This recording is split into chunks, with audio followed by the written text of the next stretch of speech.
Enrique Peñaranda del Castillo was a Bolivian general who served as commander of his country's forces during the second half of the Chaco War. He was later elected President of Bolivia in 1940, serving in that capacity until being overthrown in 1943.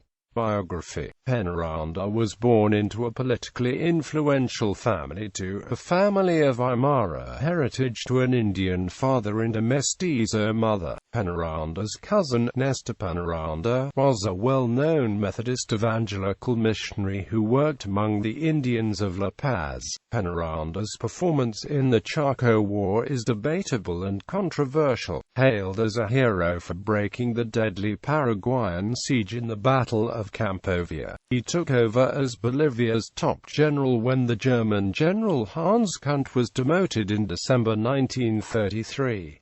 As commander of the army, Peñaranda continuously clashed with the elderly and demanding constitutional President Daniel Salamanca, who understandably was not very happy with the military's performance in the war. Further disagreements ensued over the issue of appointments and promotions, Peñaranda believing that this was a purely internal military matter and the president insisting that it was part of his mandate as commander-in-chief. In November 1934, Salamanca decided to replace Peñaranda with a new military commander, sparking a coup d'état led by General Peñaranda, Colonel David Toro, and Major German Bush, all future presidents of Bolivia. Because the country was still at war, the military agreed to acquiesce to the swearing-in of Vice President José Luis Tejada. After the war, Peñaranda's star seemed to dim a bit,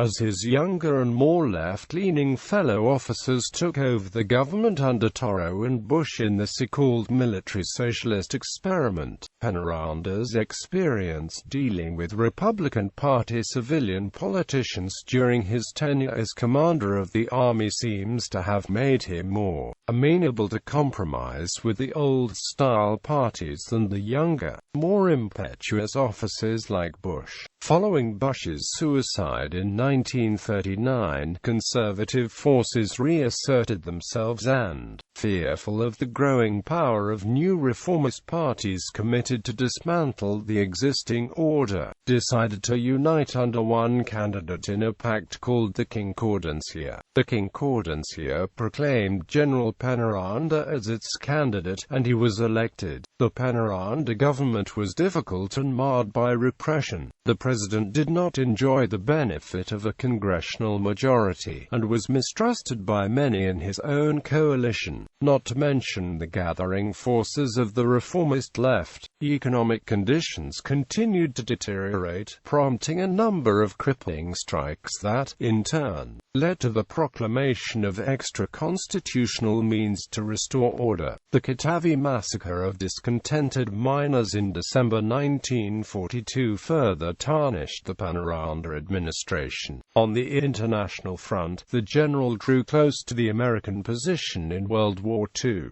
accepting military missions and aid in exchange for unconditional support for the Allied effort. But the spiraling domestic situation proved difficult to control, despite the government's popularity with Washington, and Peñaranda was overthrown in 1943 by a coup led by reformist, younger military officers under Major Gualberto Villarroel. It was, in essence, a movement of the pendulum back to the status quo of Toro and Bush, and a setback to conservative forces. Enrique Peñaranda at the point headed for a long life in exile and never participated in Bolivian politics again. He died in Madrid, Spain, on December 22, 1969.